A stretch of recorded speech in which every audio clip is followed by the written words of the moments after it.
जे निर्दोष रहते, निर्दोष बरी हो तो और जगह और जो दोषी होता है निश्चित सजा मिलती है।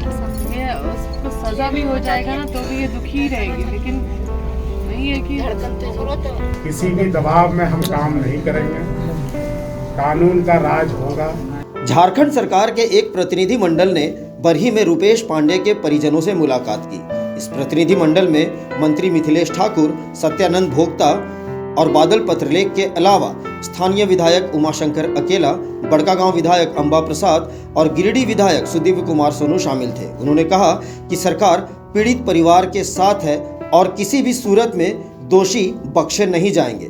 तीनों मंत्रियों ने अपने कोटे से 1-1 लाख रुपए पीड़ित परिवार को देने की घोषणा की। रुपेश की मां की हालत बहुत ही खराब है और उन्होंने खाना पीना छोड़ दिया है। विधायक अंबा प्रसाद ने उन्हें गले लगाकर ढाढ़स बंधाया।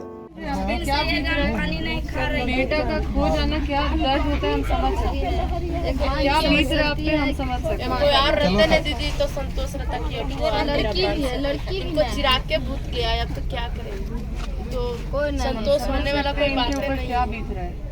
रुपेश की 13वीं के बाद इस परिवार को मुख्यमंत्री हेमंत सोरेन से मिलने के लिए ले जाया जाएगा। मंत्री मिथिलेश ठाकुर ने कहा कि बीजेपी के नेता यहां घड़ियाली आंसू बहाने आते हैं और नागपुर के निर्देश के अनुसार लोगों को भड़काते हैं। घड़ियाली आंसू बहाना और ये आकर और उस परिवार की सबको संवेदना के लिए नहीं आए थे, उस परिवार को सहायता पहुंचाने नहीं आए थे।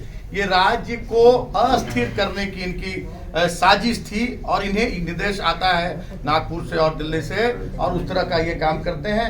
अब राज्य की जनता पूरी तरह से जागरूक हो चुकी है और मैं आपके माध्यम से राज्य की जनता से अपील करना चाहूंगा, कभी किसी तरह के इस तरह के बहकावे में ना आए।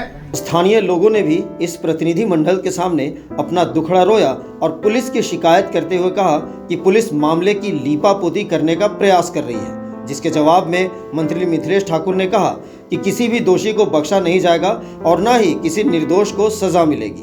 सर उसको सब मिल के मारा है सर, लात घूसों से उसको मिल के मारा है सर। उसको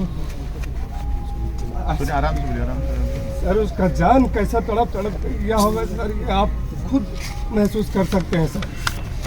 पूरा उसको पटक के जमीन में सर उसका गर्दन दबाया गया सर।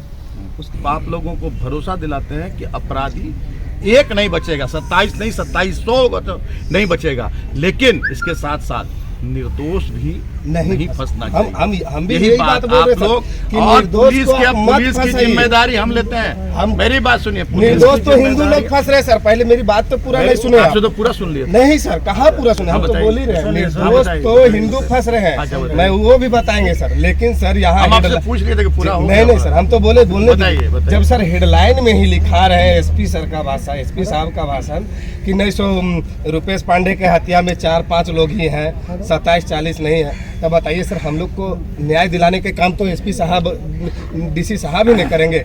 वहीं मंत्री बादल पत्रलेख ने लोगों से बहकावे में नहीं आने और आपसी भाईचारा कायम रखने की अपील की। जिस भरोसे से आपने हमें राज्य की सत्ता संभालने का मौका दिया है, हम एक-एक व्यक्ति को न्याय देंगे, किसी भी दबाव में हम काम नहीं करेंगे, कानून का राज होगा, प्रशासन निष्पक्ष तरीके से अपना काम करेगा और उसमें सभी वर्गों का, सभी का सहयोग का अपील हम करते हैं और बरही को फिर से उसी दिशा में लाने के लिए जिस भाईचारा के साथ यहाँ के लोग रहते थे, आप सभी को एक साथ आकर शांति प्रक्रिया बहाल करने का अपील करते हैं और यहाँ की प्रशासन को हमने जो स्पष्ट दिशा निर्देश है वो दिया है और उसके बाद जब कुछ दिन बाद माननीय मुख्यमंत्री जी पीड़ित परिजनों से खुद मुखातिब होंगे, उन्होंने यह इच्छा जाहिर की है,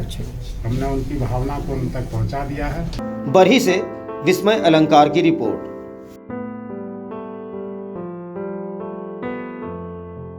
न्यूज अपडेट के लिए आप हमारे चैनल को सब्सक्राइब करें। आप हमें फेसबुक और इंस्टाग्राम पर भी फॉलो कर सकते हैं। बने रहे लगातार .in के साथ।